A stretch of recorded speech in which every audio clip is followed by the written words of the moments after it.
In late 2014, the Board of Commissioners approved the adoption of the 2015-2020 Strategic Plan.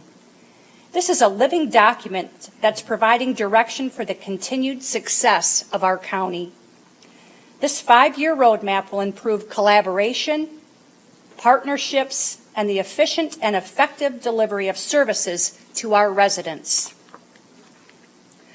Throughout 2015, each of the 7 goal-oriented areas continued to create action plans and measures of success while starting to implement action items.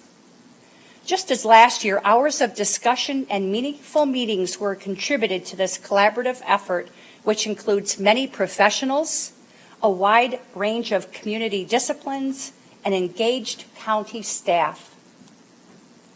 Your Livingston County government includes 40 departments and over 600 employees. Our employees are truly the face of Livingston County, and it is their exemplary customer service that makes our residents proud to call Livingston County home.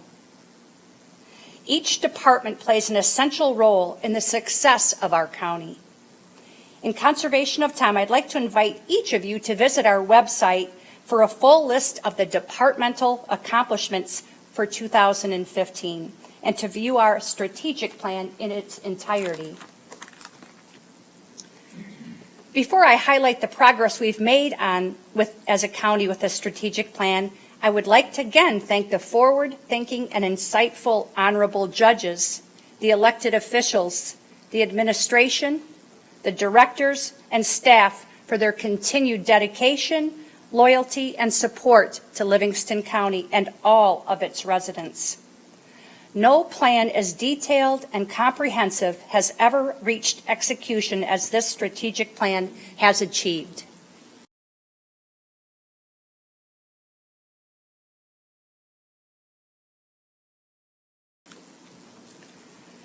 Public safety is our first priority in Livingston County and its strategic plan. I am happy to announce that the new jail expansion that broke ground in 2015 was officially opened on December 14th, 2015, and inmates were transferred into their new cells. This is a huge accomplishment that did not require an additional millage of taxpayer dollars. Much thought went into the placement of the cells, the workstations, and the control room to increase security and efficiency of the Corrections Division. Prior to the expansion opening, the Sheriff's Department hosted a number of events for the jail and the general public, including a fundraiser for Big Brothers, Big Sisters, at which time well over $7,000 was raised. Several open houses and tours of the expansion were hosted as well.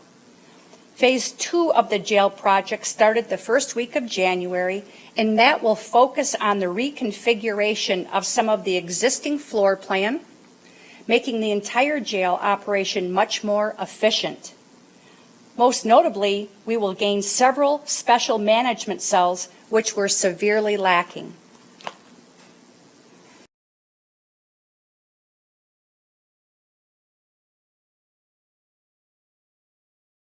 On the topic of renovation, I would like to take a moment to recognize the entire facilities service team and Director Chris Foltz for maintaining our county investments. Chris, I know you're here. Maybe Chris, there he is over there. Thanks, Chris. This last October saw the first phase of renovation that included new brick pavers, retaining walls, and electrical work to make the space safer and more usable. The second phase of the amphitheater renovation will begin this spring, and we look forward to the rejuvenation of this wonderful space that holds several community events, including the most popular, concerts at the courthouse.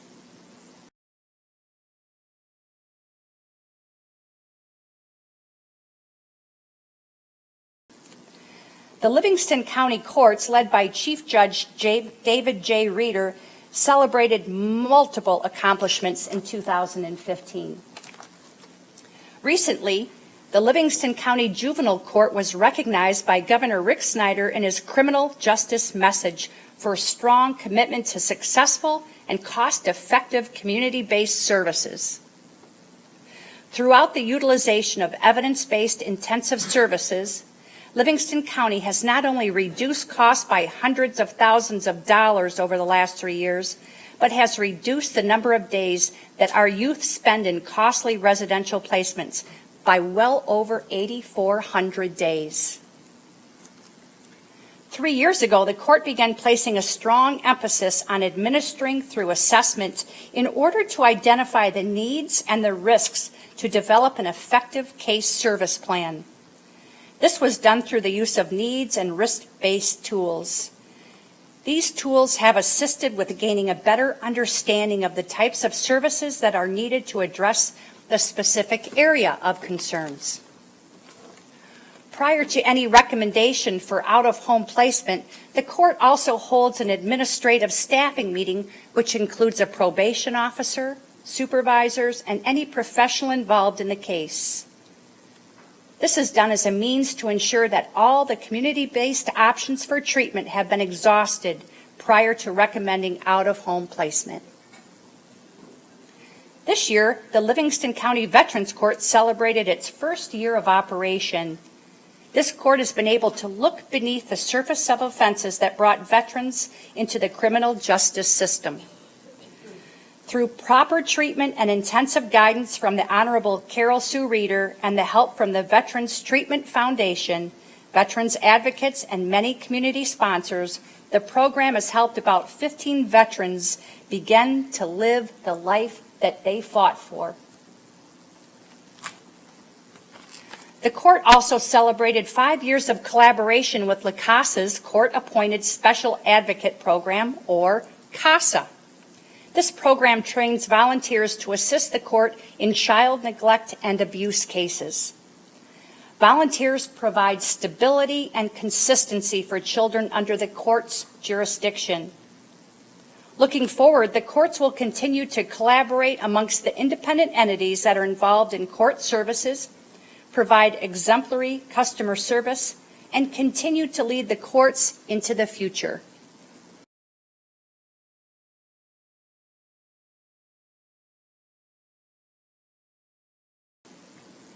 Here in Livingston County, we certainly understand the importance of collaboration and communication when it comes to the topic of roads. Although we have no direct control over the Livingston County Road Commission, we do work closely to be informed and updated by their department. Last March, in this very room, the Board of Commissioners held a town hall meeting to inform the public about the road funding ballot proposal. The meeting was well attended, and it allowed residents to learn more about the proposal and have their questions answered by knowledgeable speakers from the Southeast Michigan Council of Governments and the Livingston County Road Commission. The Legislative Committee discussed the need for road funding solutions at multiple meetings. State of Michigan representatives and Managing Director of the Livingston County Road Commission attended several Legislative Committee meetings to review and evaluate Michigan Legislature road funding proposals. The Board of Commissioners would like to thank our legislators for coming to our county to hear constituents' concerns and eventually passing legislation to improve our roads.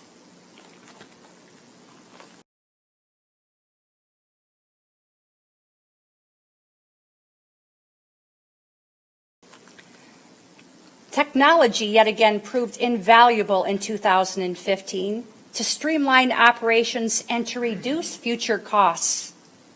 The implementation of an enterprise content management system within the front of the court and the circuit court enabled the courts to become more efficient, transparent, and more environmentally friendly by reducing material wastes. In support of the expansion project, the jail's network and switches were upgraded and will allow for future upgrades and expansions to be accomplished at a much lower cost. The implementation of the integrated email cloud solution provides enterprise-wide email security, archiving, and continuity while providing system redundancy and increased transparency. As for the future of technology, Livingston County will continue to support information dissemination, leverage technology to lower our cost, and to create reliable, fast, secure, and easy access to information.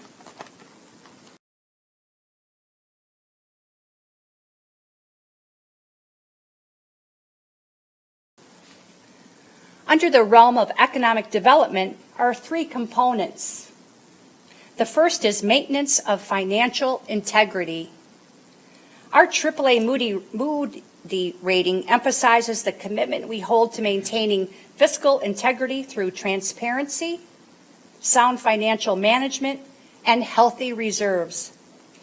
Livingston County continues to protect and enhance long-term fiscal stability, diversify sources of revenue, and minimize and evaluate legacy costs. This is a strong indicator that we are serving the county competently and confidently. Careful thought and professional analysis has been used to set aside funds for retiree health care.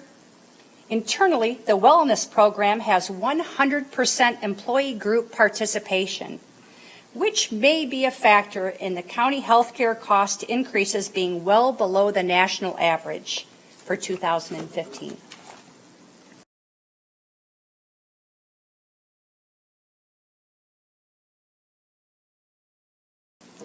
The second component of economic development is workforce planning. In 2015, we saw a significant list of leadership transitions. In June, we said farewell to Belinda Peters as she retired from her position as county administrator. Replacing her is Ken Hinton. He has brought a wealth of knowledge and expertise from the business world to our public sector. Ken comes to us after serving as administrator for Wexford County. In just a short time, it is quite apparent that the selection of Ken Hinton is the right fit for Livingston County. As for another addition, in July we welcomed Andrew Seltz as the new Animal Control Director.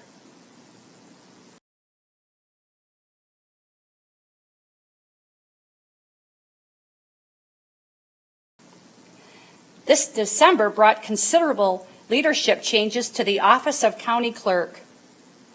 Laura Chafee Rogers, Deputy County Clerk, retired after 37 years with the county. We wish Laura a happy retirement, and we welcome Leslie Riddle, who has been with the county for 19 years, as her successor. After nearly 2 decades of service, we also wished our county clerk, Margaret Dunleavy, a happy retirement. Elizabeth Hundley has been appointed to serve as the new Livingston County Clerk.